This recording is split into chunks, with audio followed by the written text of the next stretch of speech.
أعوذ بالله من الشيطان الرجيم بسم الله الرحمن الرحيم رب اشرح لي صدري ويسر لي أمري واحلل عقدة من لساني يفقه قولي اللهم اجعل القرآن ربيع قلبي ونور صدري وجلاء حزني وذهاب همي وغمي يا رب لك الحمد كما ينبغي لجلال وجهك وعظيم سلطانك یا رب لك الحمد حمدا كثيرا طيبا مباركا فيه۔ اللہ ہی کی تعریف ہے اور اس کا شکر ہے اللہ کی ہر اس نعمت پر جو ہر لمحے ہر آن اللہ تعالیٰ آسمانوں سے زمین پر نازل کرتا رہتا ہے اور میں اور آپ اس سے فائدہ اٹھاتے رہتے ہیں۔ یہ ذوالحجہ کے یہ خاص اور افضل ترین ایام بھی اللہ کی ان نعمتوں کا ہی ایک حصہ ہے، اور جیسا کہ نبی صلی اللہ علیہ وسلم نے ان ایام کے لیے فرمایا کہ اللہ تعالیٰ کو سال کے باقی دنوں میں کیا گیا عمل اتنا محبوب نہیں جتنا ان 10 دنوں میں کیا گیا عمل محبوب ہے، اور اللہ کی عنایت سے اور اس کے بے پایا فضل و کرم سے ہم عشرہ ذی الحجہ میں داخل ہو چکے ہیں۔ یہ حج کا موسم ہے، اور اس موسم میں جو محبت کرنے والے ہوتے ہیں، جو اللہ تعالیٰ کی رضا کے طلبگار ہوتے ہیں، ان کے دل کی آتش شوق جو ہے وہ مزید بھڑک اٹھتی ہے، طلب جو ہے وہ شدید ہو جاتی ہے، ماں سوا سے زیادہ ہو جاتی ہے۔ اللہ تعالیٰ ہماری اس طلب کو برقرار رکھے، اللہ تعالیٰ اس طلب کو بڑھا دے، اور حاجی اور غیر حاجی دونوں کے بہترین اعمال کو اللہ تعالیٰ اپنی شان بے نیازی کے ساتھ قبول کرے، اور ہمیں اللہ تعالیٰ وہ توفیق دے کہ ہم ان ایام میں بہترین اعمال کے ذریعے اپنی اصلاح کر سکیں، تزکیہ کر سکیں، اپنے آپ کو پاک اور صاف کر سکیں، اور اللہ تعالیٰ کو راضی کر سکیں۔ تو ہم پڑھ رہے ہیں سورۃ الانبیاء۔ سورۃ الانبیاء ایک بہترین، ایک خوبصورت، ایک جامع ترین سورہ ہے، اور اس حوالے سے بہت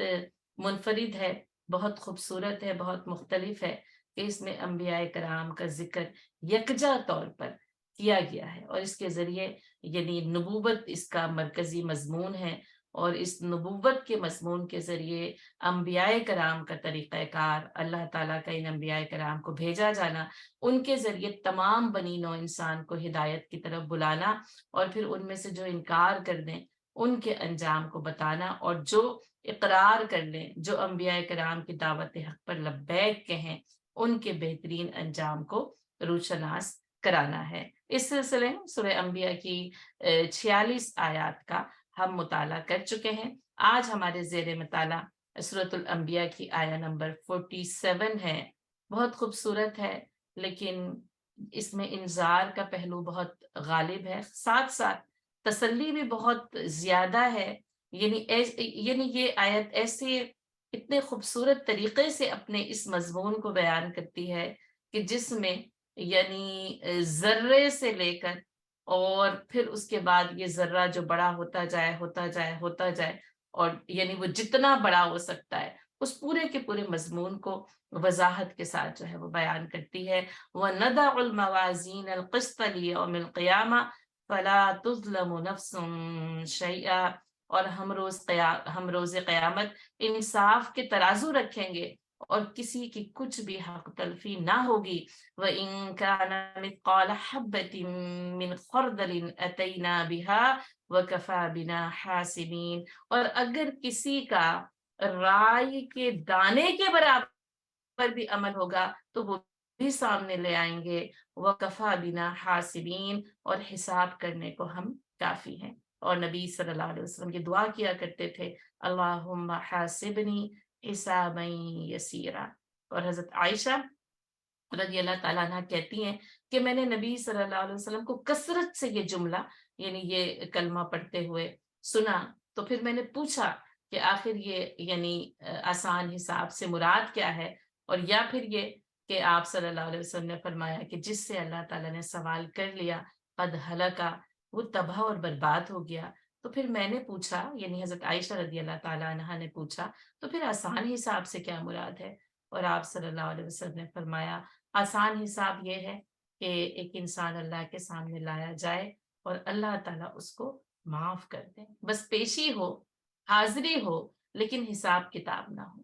تو اللہم حاسبنی حسابا یسیرا. اور ایک اور بات جو علماء کرام میں معروف ہے کہ اے اللہ تو ہمیں بغیر حساب کتاب کے جنت میں داخل کر دے، یعنی ہم سے حساب کتاب نہ لیا جائے. لیکن یہاں پر یہ مضمون بہت اہم ہے، اور جیسا کہ میں نے آپ کو بتایا کہ اس کے اندر انذار کا پہلو غالب ہے. اللہ تعالیٰ کہتے ہیں یعنی ندا ودا ہے، ندا ہم رکھیں گے الموازین. اچھا، یہ جو موازین ہے یہ میزان کی جمع ہے، اور میزان کا روپن وزن ہے.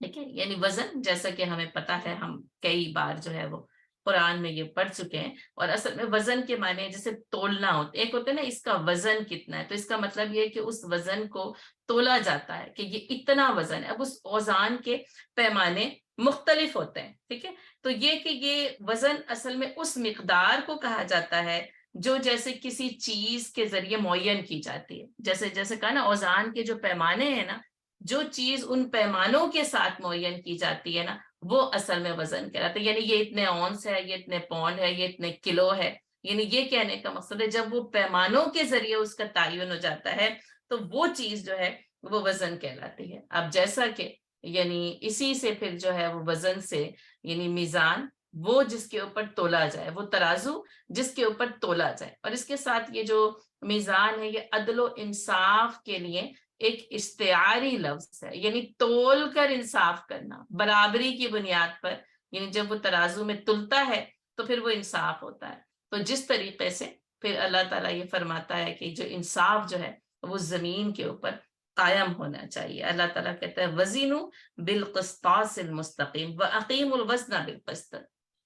اور یعنی کہ انصاف کو تول کر ٹھیک طریقے سے نا قائم کیا جائے اور اس کو یعنی مقرر کیا جائے. یعنی یہ وزن اور پھر پیمانوں پر تولنا اور پھر اس کو مقرر کرنا. سورۃ الاعراف میں ہم یہ بات پڑھ کر آئے ہیں والوزن یومئذ الحق. اور وزن اس دن صرف اور صرف جو ہے وہ حق کا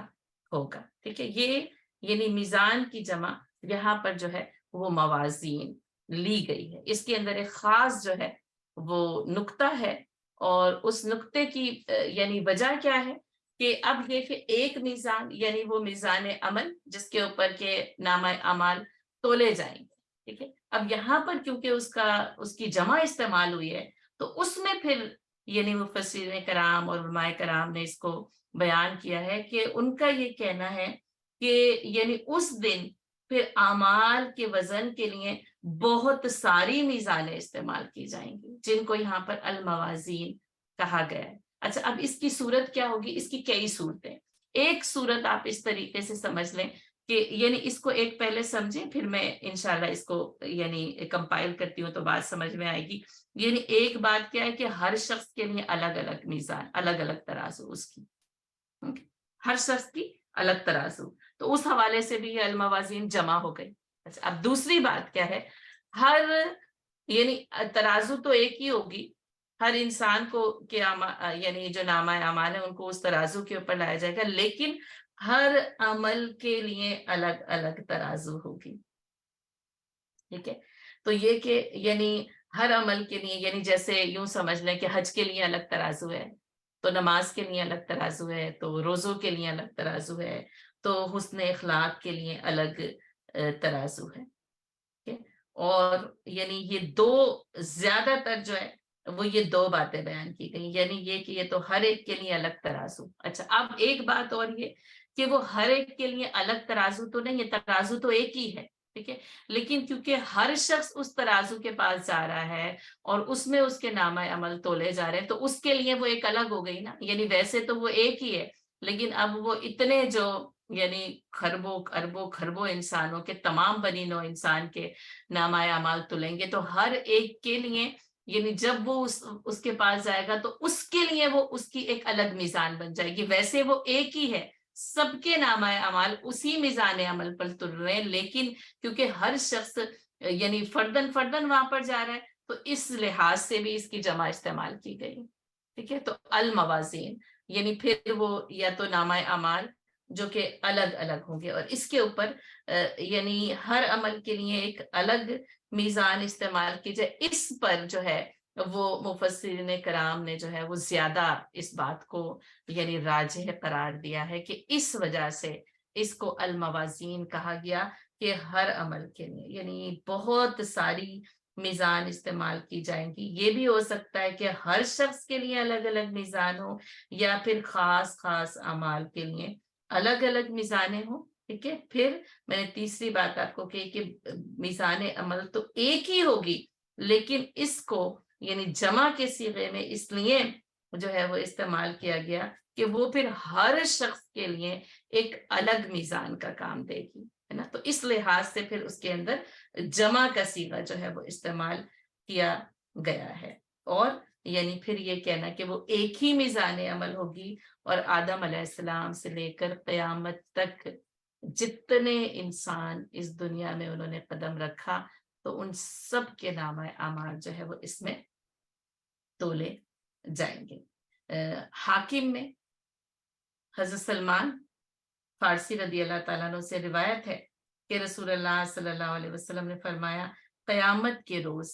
جو میزان اعمال کے وزن کے لیے رکھی جائے گی وہ اتنی بڑی اور وسیع ہوگی کہ اگر اس میں آسمان و زمین کو تولنا چاہا جائے تو وہ اس میں سما جائیں، اتنی بڑی وہ ہوگی کہ آسمان و زمین اس کے اندر تل جائیں گے۔ اور حضرت عبداللہ بن مسعود رضی اللہ تعالیٰ عنہ کا قول ہے کہ یہ میزان عمل اتنی حساس ہوگی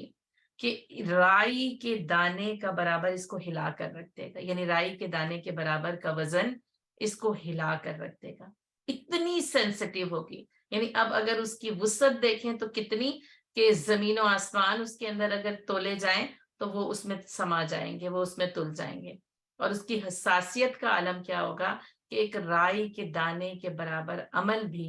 اس کو ہلا کر رکھ دے گا۔ ورنہ اگر اتنی بڑی ترازو ہو تو اس میں آپ دیکھیں کہ ایک کچھ بھی تھوڑا بہت ڈال دیا جائے تو اس سے اس کو کوئی فرق بھی نہ پڑے، تو وہ ذرہ برابر بھی نہ ہلے۔ لیکن اس میزان عمل کی خاصیت کیا ہے کہ ذرہ برابر عمل بھی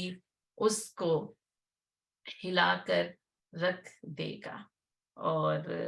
اصل میں پھر بتایا یہ جا رہا ہے کہ وَنَضَعُ الْمَوَازِينَ الْقِسْطَ لِيَوْمِ الْقِيَامَةِ، اور ہم روز قیامت، اچھا یہاں پہ موازین اور القسط، اور قسط جو ہے وہ یعنی عدل و انصاف کے لیے استعمال ہوتا ہے، اور یہ بات ہمیں پتہ ہے کہ یہ میزان پھر عدل و انصاف کے ساتھ وزن کرے گی۔ ایک تو اس کی وسعت، اس کی حساسیت، ٹھیک ہے، اور یعنی یہ تو اس کی کیفیت ہو گئی، اور پھر اس کی جو کمیت کیا ہے کہ القسط، وہ عدل و انصاف کے ساتھ وزن کرے گی۔ اچھا اس عدل و انصاف میں پھر سورۃ الاعراف کی اس آیت کو یاد رکھیے کہ وَالْوَزْنُ يَوْمَئِذٍ الْحَقُّ، اللہ تعالیٰ کہتے ہیں کہ اس دن جو وزن ہے وہ صرف اور صرف حق کا وزن ہوگا، حق کے علاوہ اس کے اندر یعنی کچھ اور تولا ہی نہ جائے گا۔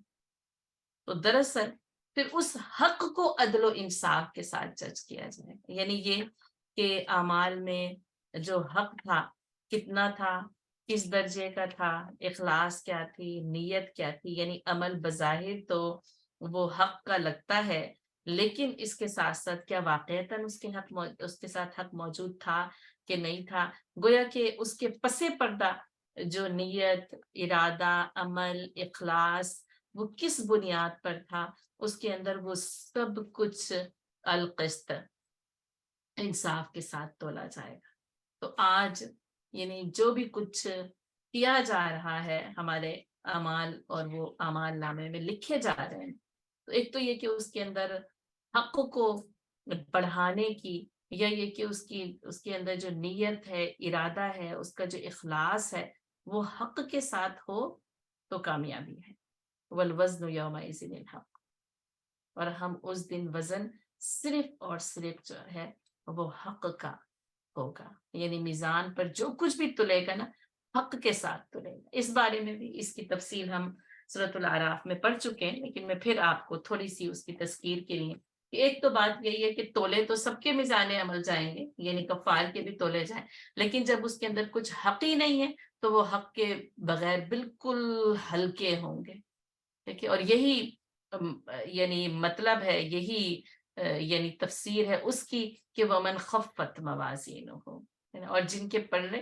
ہلکے ہوں گے، تو اس لیے کہ اس میں حق نہیں ہے تو اس حق کے وزن کے ساتھ کیونکہ نہیں تل رہے تو سارے کے سارے اعمال جو ہے وہ ہلکے ہوں گے، ضائع ہو جائیں گے، نابود ہو جائیں گے۔ اب اس میں کیونکہ وزن صرف اور صرف حق کا کیا جائے گا تو جو عمل حق کے ساتھ کیا گیا ہے وہی اس ترازو پہ جا کر بھاری ثابت ہوگا، ومن ثقلت موازینہ، اور جن کے پلڑے اس دن جو ہے وہ بھاری ہوں گے، جن میں ثقل ہوگا، جن کے اندر وزن ہوگا، کیونکہ یہ باقاعدہ طور پر اس کے اندر نا وزن جو ہے وہ تولے جا رہے ہیں۔ اچھا، ایک بڑی خوبصورت بات اس ضمن میں علماء کرام نے سمجھائی ہے، اور اس کو میں اور آپ بھی بہت بہت ہی جیسے لطیف جو نکات ہوتے ہیں، باریک نقطے ہوتے ہیں، اسرار و رموز ہوتے ہیں، وہ کیا ہے کہ اس دن اعمال گنے نہیں جائیں گے، تولے جائیں گے، ٹھیک ہے۔ کیونکہ گننے کے اعتبار سے تو پھر یہ کہ وہ تو پھر وہ کوانٹٹی ہو گئی نا کہ 1 2 3، اب اگر گنے جاتے، اب اس کو اس طرح اگر گنے جاتے تو اب حج گنے جا رہے ہیں مثال کے طور پر، تو اب کسی نے 1 کیا ہے تو ہو سکتا ہے کسی نے 25 کیا ہو، اور ہو سکتا ہے کسی نے اس سے بھی زیادہ کیا ہو، تو پھر گننے کے اعتبار سے اگر حج گنے جاتے تو 1 کرنے والا تو مارا جاتا، اور وہ 25 کرنے والا، اور وہ 40 کرنے والا، اور ہو سکتا ہے کسی نے اپنی زندگی کے ہر سال حج کر لیا ہو تو وہ تو کامیاب ہو جاتا، اور جس نے وہ 1 کیا وہ مارا جاتا۔ تو یہاں پر یہ والی بات کہ یہاں پر گنے نہیں جائیں گے، تولے جائیں گے نا، تو یہ بات یعنی ہمارے اطمینان اور تسلی کے لیے بھی، اور اللہ کے جو انصاف کی ترازو ہے نا، کہ اللہ جو حاکم ہے، وہ جو عادل ہے، اس طرح ہو سکتا ہے کسی کا 1 حج ان 25 حجوں پر، ان 40 حجوں پر بھاری ہو جائے، ہے نا؟ تو اس لیے یہ تولا جا رہا ہے، یہ گنا نہیں جا رہا، ہے نا، اس میں گنتی نہیں ہے۔ اب ان اعمال کا اخلاص، وہ عمل، اور پھر وہی کہ وہ درست طریقے سے کیا گیا ہو، اخلاص اس کی جو، پھر وہی کہ 2 صورتیں ہوتی ہیں، ظاہری اور باطنی، باطن خوبصورت ہے، اس کا عمل بھی وہ قرآن اور سنت کے مطابق کیا گیا ہے، اس کے اندر کسی بھی قسم کی کوئی کمی نہیں کی گئی ہے، پیچھے جو یعنی جو سوچ تھی، جو ارادہ تھا، اخلاص کے ساتھ تھا، اللہ کی رضا کے لیے تھا، تقوی کے ساتھ تھا، وہاں زیادہ یعنی دنیا کی زیادہ راہ کے بجائے تقوی کی زیادہ راہ کی فکر کی گئی تھی۔ اور اسی طرح بس میں نے، کیونکہ اب موسم حج کا ہے تو وہ چیزیں زیادہ ذہن میں حاضر ہوتی ہیں، لیکن اس کے ساتھ ساتھ کسی بھی عمل کو دیکھ لیں، کسی صدقے کو دیکھ لیں، کسی کی مدد کرنے کو دیکھ لیں، پتہ نہیں کسی نے اربوں خربوں کا صدقہ کیا ہو، اور کسی نے پھر وہ جو ایک سکہ جو ایک عمارت کی تعمیر میں لگا دیا گیا، اور پھر بادشاہ کو خواب آتا ہے کہ اسی کی جنت کے محل کے برابر ایک اور کا محل تیار ہو، پوچھا کس کا، تو کہا وہ اس بڑھیا کا جو ایک سکہ اس کی عمارت میں دے گئی۔ تو وہ ایک بادشاہ کے یعنی زر و جواہر اور مال اور اس کی سوچ اور نیت بھی تھی خالص کہ صرف میں ہی اس کا اجر حاصل کروں، لیکن اللہ تعالیٰ جس کو اجر کرنا چاہے وہ تو بس ایک سکے پر، 1 کوارٹر پر، $1 پہ عطا کر دے، اور اربوں اور خربوں کا وہ وزن نہ ہو جو کسی کی 1 پائی کا، 1 کوارٹر کا، $1 کا، یا اس سے کچھ بھی زیادہ یا کم اس کا اجر ہو سکتا ہے۔ تو یہاں پر یہ بات بہت خوبصورت ہے کہ وہ تولے جائیں گے، گنے نہیں جائیں گے۔ تو اب جو کوئی ان اعمال کے وزن کو بڑھانا چاہے، حق کے ساتھ بڑھا لے، بس 1 کرے، اور بس وہ اتنی مکمل وہ نیکی ہو کہ اس کا وزن یعنی بہت ساری نیکیاں کرنے سے زیادہ جو ہے وہ وزنی ہو جائے۔ تو وَنَضَعُ الْمَوَازِينَ الْقِسْطَ، اور یہ کہ وزن رکھا جائے گا، یعنی میزان عمل رکھی جائے گی، انصاف کے ساتھ اس میں تولا جائے گا، اور اس انصاف سے مراد حق کے ساتھ تلنا، اور حق کے ساتھ تولا جانا ہے، اور وہ نامہ اعمال کے جن کے اندر حق ہو، عدل و انصاف کے ساتھ ہر کسی کے عمل کو تول کر رکھ دیا جائے گا، گویا کہ وہ سب کچھ جو انسان نے اپنی زندگی میں قدم اٹھائے، عمل کیے، الفاظ کہے، یعنی جو بھی کچھ وہ عمل کرتا چلا گیا، وہ سب کچھ اس نامہ اعمال میں موجود ہوگا، اور وہاں پر وہ جو ہے وہ